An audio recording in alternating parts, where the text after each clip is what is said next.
Video kali ini adalah untuk saya mengumumkan pada pendapat saya filem terbaik untuk tahun 2025. Saya tak banyak tonton filem, pertama sebab kekangan bajet.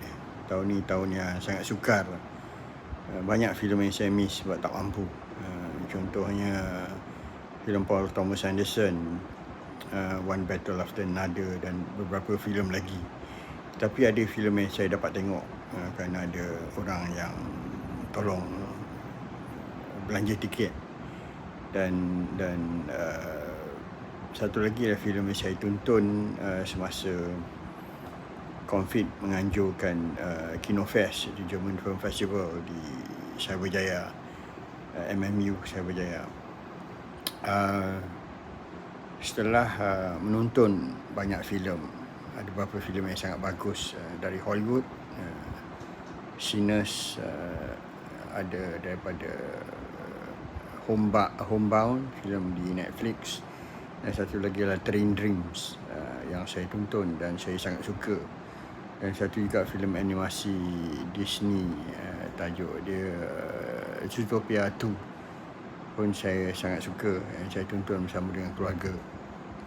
Tapi filem terbaik tahun ni bagi saya, clear cut bagi saya, adalah filem Colon 75 yang diarahkan oleh Ido Vlog. Colon 75 sangat personal buat saya kerana saya adalah peminat Keith Jarrett, antara pemain piano yang teragung di dunia.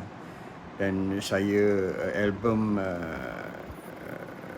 Colon Concert juga adalah album sangat penting. Saya ada CD, saya ada kaset, dan saya pernah beli vinyl.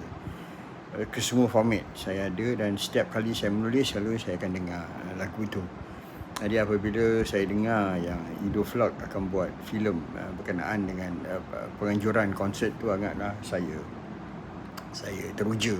Dan setelah menontonnya, filem yang sangat baik kali ini dari kacamata promoter atau penganjur tu, Vera Brandes, yang menganjurkan konsert itu. Yang pada masa itu Vera Brandes sangat muda, dan cabaran-cabarannya, it's a story about determination, and it was done very well.